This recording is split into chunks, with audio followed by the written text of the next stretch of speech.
Setelah wafatnya Abu Thalib, pamannya yang selama ini melindungi Rasulullah Shallallahu Alaihi Wasallam, dan juga wafatnya Khadijah radhiyallahu anhu, istri tercinta beliau, keadaan Rasulullah Shallallahu Alaihi Wasallam di Mekah menjadi sangat sulit.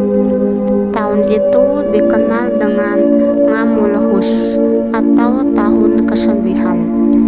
Tanpa Abu Thalib, Rasulullah Shallallahu Alaihi Wasallam tidak lagi memiliki pelindung politik di tengah masyarakat Quraisy. Tekanan, hinaan, dan gangguan terhadap beliau semakin keras. Kaum Quraisy merasa tidak ada lagi yang bisa membela Nabi. Melihat kondisi ini, Rasulullah Shallallahu Alaihi Wasallam mencari jalan agar dakwah Islam tetap bisa berjalan. Maka beliau memutuskan untuk pergi ke Thaif, sebuah kota yang cukup besar dan kuat, dengan harapan penduduknya mau menerima Islam atau setidaknya memberikan perlindungan. Rasulullah Shallallahu Alaihi Wasallam berangkat ke Thaif ditemani oleh Zaid bin Haritsah radhiyallahu anhu. Perjalanan tersebut ditempuh dengan berjalan kaki di tengah panas dan kelelahan. Sesampainya di Thaif, Rasulullah Shallallahu Alaihi Wasallam menemui para pemimpin Bani Thaqif.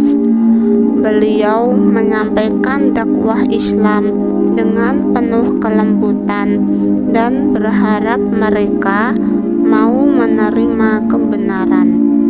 Namun, harapan itu tidak terwujud.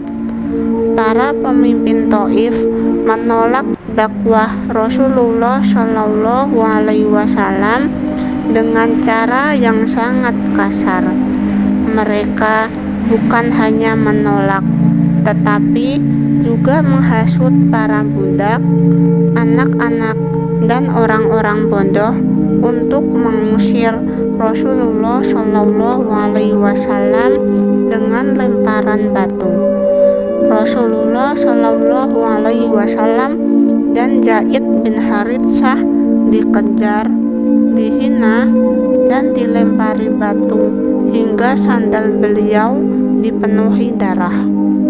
Zaid bin Haritsah berusaha melindungi Rasulullah Shallallahu Alaihi Wasallam dengan tubuhnya sendiri, sampai ia juga terluka parah.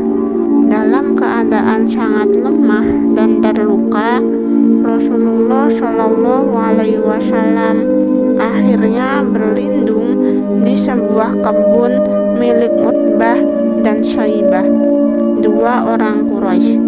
Di sana beliau beristirahat, menenangkan diri, dan berdoa dengan doa yang sangat menyentuh kepada Allah. Ya Allah, kepadamu aku mengadukan kelemahanku, sedikit dayaku, dan hinanya aku di hadapan manusia. Doa itu menunjukkan kerendahan hati, kesabaran, dan keteguhan iman Rasulullah Shallallahu Alaihi Wasallam. Meskipun beliau diperlakukan dengan sangat kejam, Allah kemudian mengutus malaikat Jibril bersama malaikat penjaga gunung. Malaikat tersebut berkata bahwa Rasulullah Shallallahu Alaihi Wasallam menghendaki Allah akan menimpakan dua gunung untuk menghancurkan penduduk Thaif. Namun Rasulullah Shallallahu Alaihi Wasallam menolak tawaran tersebut. Beliau justru berkata, beliau berharap dari keturunan mereka akan lahir orang-orang yang menyembah Allah. Sikap ini menunjukkan kasih sayang Rasulullah yang luar biasa, bahkan kepada orang-orang yang telah menyakitinya. Akhirnya Rasulullah Shallallahu Alaihi Wasallam kembali ke Mekah dengan hati yang sedih, namun iman yang semakin kuat.